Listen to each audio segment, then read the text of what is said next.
welcome back inside of Mission Control Houston. Pretty special treat right now. We have former Expedition 29 Commander Mike Fossum with me. Mike, thanks so much for joining me here today. Hey, you bet. It's great to be back in Mission Control. Yeah, we always love having you on. So we have 3 more astronauts getting ready to launch this Saturday.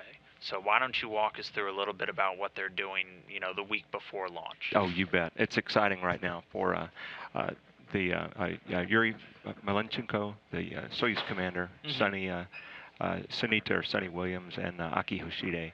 They've been in training for about 2.5 years, and so it's really a neat time right now. As they're after all of this training, they've been training around the globe.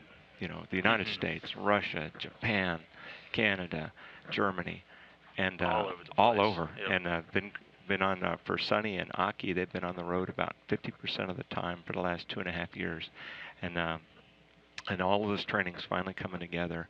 And they've been in Kazakhstan and Baikonur Cosmodrome for about a week and a half.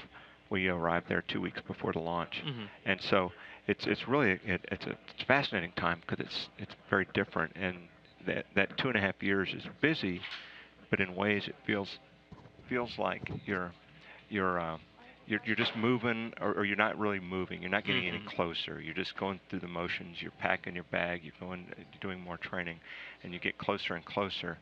And at this point, though, as they're in Baikonur, going through the final fit checks and final training, and you can feel things picking up speed, and just your life seems to be accelerating. Oh yeah. As I think of it as like floating on a big, long, lazy river.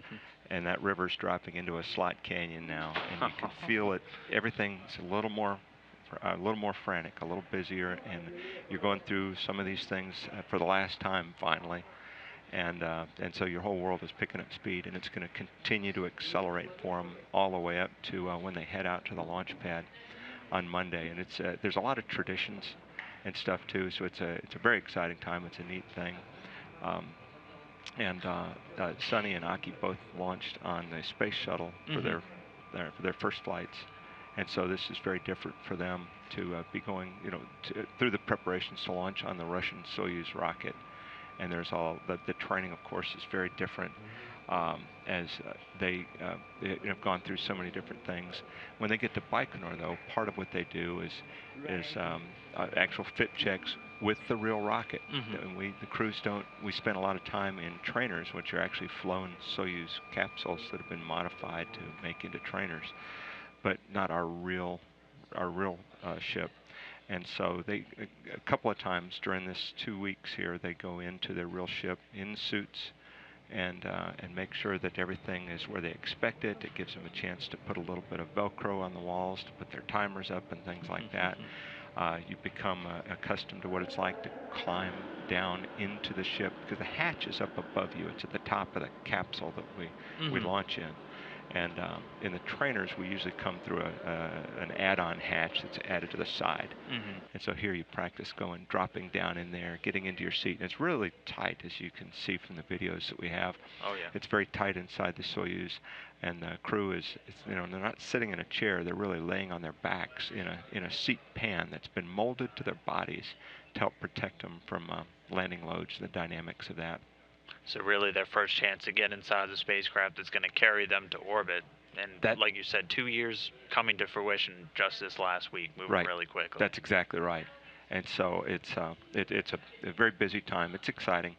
You go through it and you look at it and just put your hands on everything, touch it, make sure that it's where you expect it, and kind of get comfortable. And that's a way of okay, on launch day then, okay, I've already strapped in a couple of times. I've been in here. We're ready to rock and roll. We're ready for it. Ready for the ride. You're ready? Yeah. Okay, well, aside from some of these final tests and the fit checks and things like that, I know there are a lot of ceremonies and different traditions that come when you're flying on these Russian vehicles.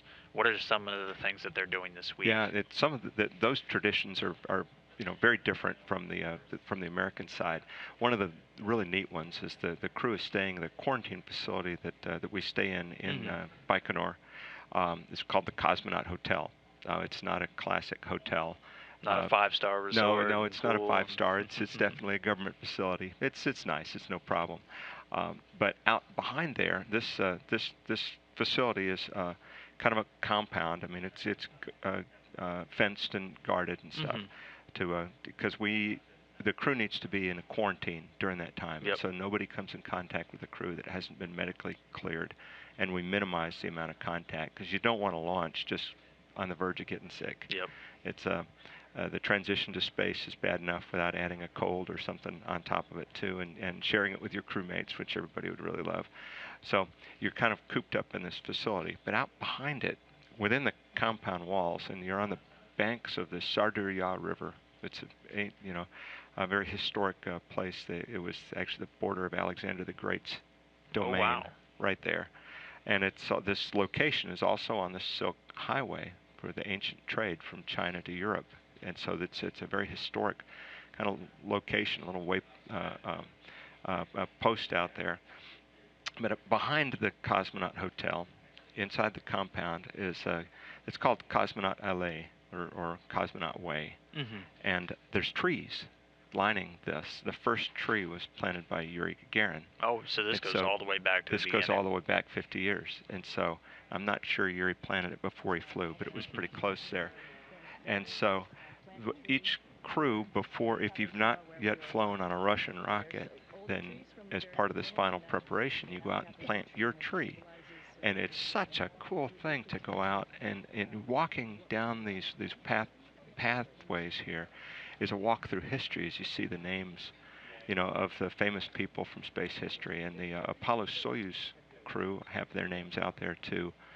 They were recognized by the Russians and have trees out there. And so it's really a cool thing to take part in that, to go out and actually plant your tree and know that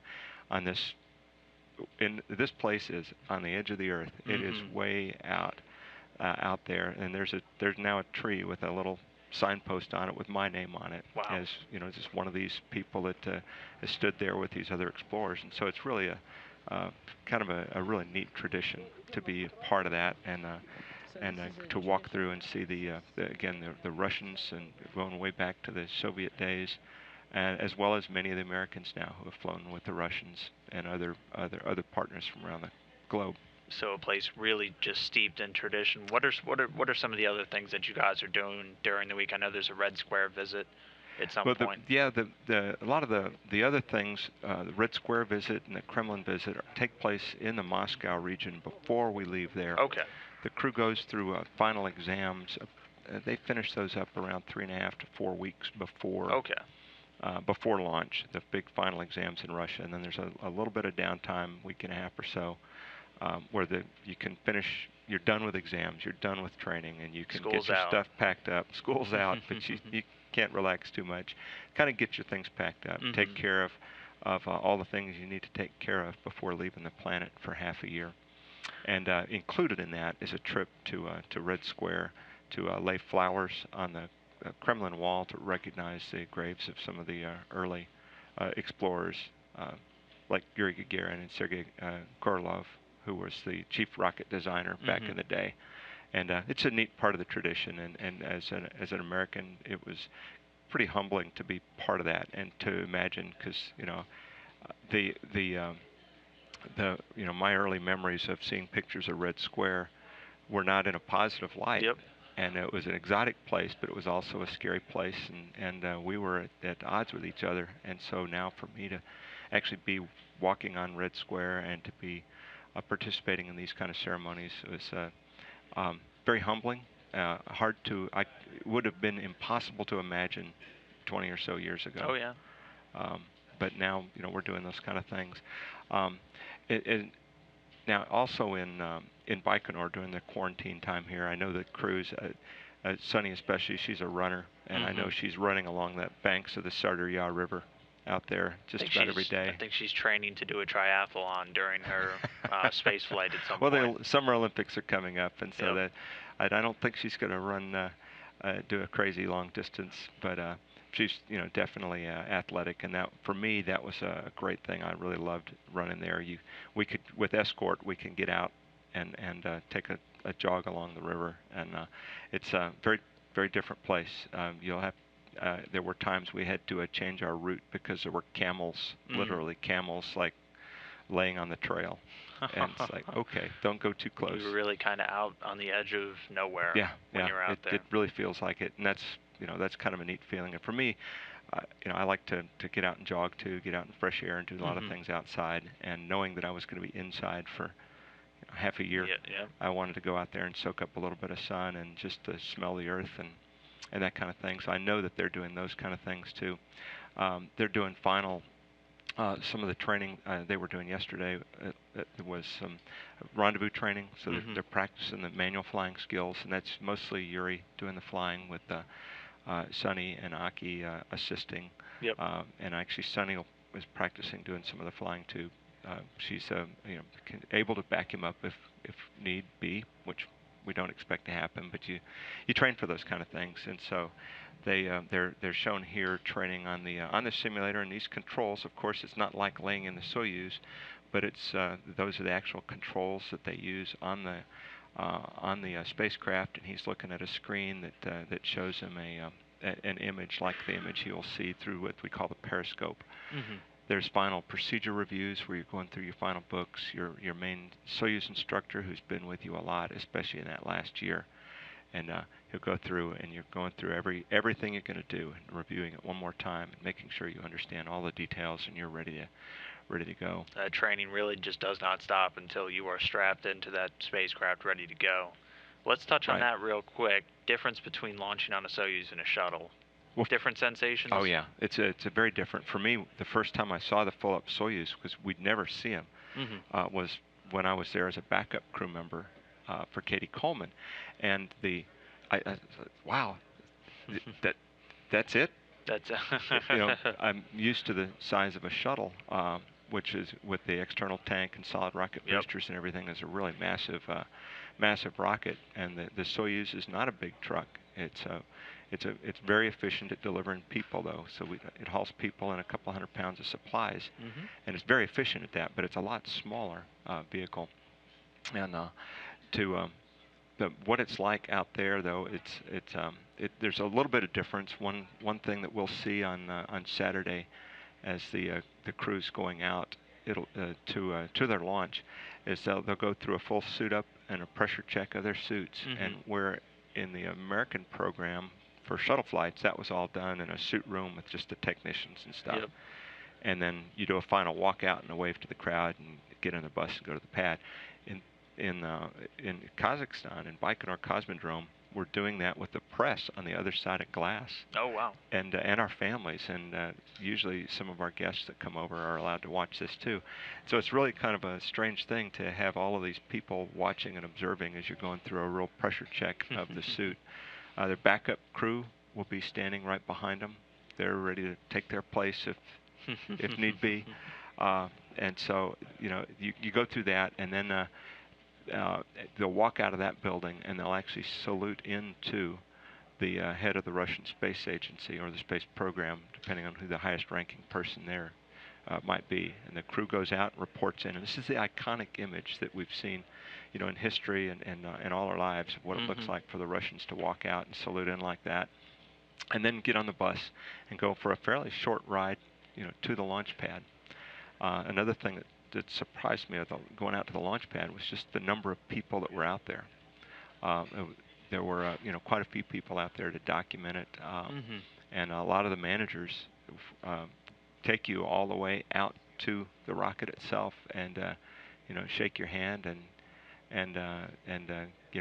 wave goodbye as you get on the elevator and head up to climb into the rocket. And so I was a little surprised at that, how many people are actually involved. And finally, you get on the elevator. It's a really tiny elevator, and and go up to the top, and it's like, okay, now we're alone. It's just us and the very small crew that's helping us strap in and secure the hatches behind us.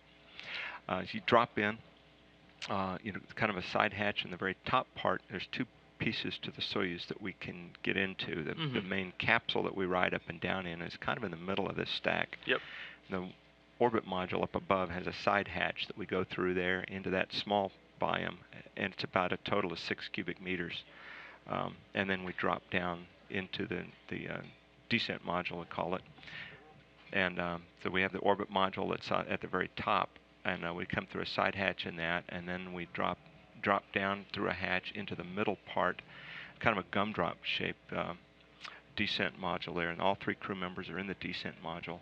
And you take turns, the 2 guys on the outside, getting strapped in. And there's a lot of hoses and connectors to have oxygen line, a ventilation line, communication, and a biomedical. So the doctors are actually monitoring heart rate, some basic parameters. And that you do that, you start strapping in a little over about 2.5 hours prior to launch. Okay. And like you said, you're not sitting up, you're down you're on your back. You're almost kind of the seat cocooned itself, in there. Yeah, the seat itself it's a big metal pan that from your bottom up to the top of your head, and your knees are up and actually held by straps up into position. And there's the seat right there, and you see that the liner around it is actually form-fitted. These are just training units we see here, but the ones for flight are form-fitted to your body. They actually pour a mold over your body and build it, so it's like a jello mold that's holding your body perfectly. And so at this point, pre-launch, you're getting in, and you fit in that thing with just boo. And there's no the downside is there's very little room to move around. Yeah. By intent, it's designed so it's really tight. You go through the system checks. You check all of the parameters. You check that the handles and everything, nothing got bumped in the process of getting in. You have flight procedures that you're kind of looking at and strapping those down and making sure you've got the right pages kind of earmarked there, little tabs on them so you can find important things. And they'll go through. Then as the closeout crew is closing hatches behind you, we're activating the systems inside the spacecraft. Make sure ventilation, radios, all this carbon dioxide removal systems working and stuff like that. And then the closeout crew is backing their way out. And the hatch at the top here is the one that we will not open until after we've attached to the station. It's a great video of the inside of the orbit module. There's a little more room in here. That the silver container has a few days worth of food and stuff. This looks like there's a lot of room in the capsule, but there's really not. That little shelf area there is filled up with supplies that are all tied down. So that was a little surprise when you get into the real one. But anyway, you get strapped in about 2.5 hours prior. You go through the system checks and stuff, and then there's extra time added in to the schedule in case something needs to be repaired, a communication line's not working or something like that. So they leave a little bit of time, and every once in a while something comes up and you need it, so it's a good thing to do. Ours went perfectly fine, so we had time to just sit there and kind of talk a little bit. The ground's talking to us, and you spend a little quiet time too, kind of head in the game and looking at the procedures again, going through it one more time, thinking, okay, this is going to happen, this is going to happen, and making sure I can touch the controls that I was responsible for, that kind of stuff. When it's going really well, they have time to play a little music, and that's a kind of a neat tradition that the Russians have. They actually pump some crew choice music out to the launch pad as just a way of kind of helping the crew relax a little bit. Do they take requests before you guys hop in? They do take requests. That's right. Well, that's an amazingly in-depth. So we know our next 3 crew members are going to be looking forward to doing that. They have all their ceremonies this week, steeped in tradition. Oh, yeah. Sounds like an amazing place. Well, I missed some of them for the walkout with the crew's staying in this quarantine facility, and when it's actually time to walk out, they sign the door to their rooms. Oh. And so we'll see that Saturday. There's a door signing ceremony, so everybody gets to sign the door to their room, and that these doors are when they fill up, I guess they move the doors to a museum, and they get started. The next crew start with a fresh door. Are they getting full yet? And they're getting there. They're getting there. Yeah. and then you walk out, and there'll be a Russian Orthodox priest will bless the crew, and that's part of their tradition. There it involves a kind of a liberal application of holy water, which is always a little bit amusing to watch the crews as they get slightly drenched. And from there, it's walk out to there's a large crowd of people there, and waving and as the crew heads out. So it's all part of the traditions that are leading up to it. Um, Now, once you get, into the rocket and it's finally go time, the big difference from a shuttle flight was how quiet it is. On a space shuttle, a lot of the dynamics were from the solid rocket boosters that burn with a lot of popping and crackling, and people that were fortunate enough to see one in person, you can actually feel that. Oh, I remember it just kind of hits you like a weight when the sound wave gets to you. Yeah, exactly, and it kind of, it pounds on you. You can feel it, and you can feel that by those dynamics coming up through the shuttle stack, and it actually makes it a little hard to read the displays and controls because everything's moving for the first 2 minutes. For the Soyuz, it's real quiet. It starts off and it's a little disconcerting to people that are used to watching the shuttle because the main engines come up, in a few seconds of checking, and then boom, the solids light and you leap off the pad. Yep.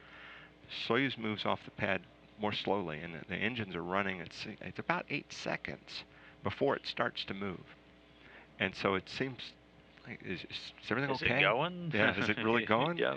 And it's kind of neat because the way the launch pad works is the rocket. It's not really bolted down the way we would have traditionally bolted ours down. It's held down by the weight. There's these big pads that are literally holding the side of the rocket, and the weight of the rocket pushes them down and creates the friction that holds it in place. So the rocket is suspended there, and once the rocket starts to lift off, it releases this, and the arms will just spring out of the way then, and so it's a very odd looking thing. The as the first arms that are coming back, that's just some of the support stuff that includes the elevator and everything. At this point, the rocket's just held in place by these smaller arms that are literally just held there by the weight of the rocket itself, and you see those down around the base as the rocket comes to life and starts to light up. It's about 8 seconds, and it's a little slow motion here, but it's and just watch as the rocket starts to lift off. Those are released. Now they're not bolted on. It's just held there by the mechanics of the weight. The ride's smooth. There's very little vibration in it. Very little really sensation of sound or anything. I mean, you are inside the capsule, inside the helmet and everything. But after about a minute and a half or so, the escape rocket fires off. The Soyuz has some strap-on boosters, 4 boosters that are around the base to help it get moving, get off the pad, and start to clear the atmosphere too. And so it's multiple stages. This is the end of the second stage here as it falls away. We call it the second stage, and then the third stage lights up, and that pushes you to orbit. The whole thing just takes about 9 minutes. Really quick. You go from sitting still on the ground to going over 17,000 miles an hour, and you are 0G, weightless then, in just 9 minutes. And the way we do it now, once the vehicle gets to orbit, of course, it has to get activated now, and things like unfurling the solar arrays, which the Soyuz uses sunlight to generate electricity. So you unfurl the solar arrays, go through the other system checks, and then there's a couple of burns typically to circularize the orbit, and then to set up the rendezvous. And what they'll be doing is setting up a rendezvous about 2 days after launch. It's about 50 hours after launch. The crew will be docking to the space station, and so that's a real precise maneuvers to get the orbit fine-tuned. So after the first few orbits around the Earth after launch, they'll be doing some of those little maneuver corrections. Is it a little cramped in there for 2 days, I'd imagine? Well, if you were just inside the capsule, it would be almost intolerable because there's not room to stretch your legs out. It's really tight. Once you get to orbit and take care of the maneuvers that you need to do, and there's some pressure checks to make sure that orbital module, the top part, is holding pressure. So you go through very careful checks. Once that all checks out, then you can open up the hatch and get out of your seats and get changed out of the suits. You don't spend the full 2 days in those suits. and it's nice to have a little bit of room to stretch out and then get a bite to eat, and your food, your water are up there, things like that. And then once you dock, you have more room than you know what to do with once Oh, you're on board the it's a station, big right? difference. You bet. When you, I mean, even the two habitable parts of the Soyuz spacecraft have just 10 cubic meters total. Mm-hmm. Before you add seats, instrument panels, and all these Takes systems up and a stuff, lot. which take up half of it. Yep. So there's not much volume to work with. Once you get to the station, it's really fun to watch, especially new guys, as they're coming across the hatch, because it's like, wow, this is, in the Soyuz you can stick out your arms and touch both Yep. walls, and there's not you're floating, but you're not traveling. You're not Yeah. flying anywhere. You're floating there, but you're not really propelling yourself and You moving don't get around. to have fun with it yet. You're not having fun with it yet. No time for stupid astronaut tricks yet. When you get into the station, though, it's actually very disorienting at first because it's so big and you're trying to figure out how to move because you haven't had any practice moving. And so yeah. you watch them. Of course, none of these guys going up this time are rookies. So Yep. I guarantee So they're they'll going all to be be up pros there. by the time they don't have to crawl before they No, run. no, they'll be fine. They'll be a little bit tentative right at first as they're getting their space legs back. It's like riding a bike, though. It's like riding a bike, though. Oh yeah. All right. Well, we'll certainly be looking forward to that launch coming up this Saturday. Yeah. Expedition 29 Commander Mike Fossum, thanks so much for coming on and give us this great insight into everything that they're going through this week and what they have to look forward to a little bit later. Hey, it's exciting times. I'm really excited for them. It's a long training road, and I wish I was there. It's a good time, and I can't wait to watch it. Yeah, well, we'll be following along. Hopefully we see you up there again sometime soon. Hold that thought. We'll see.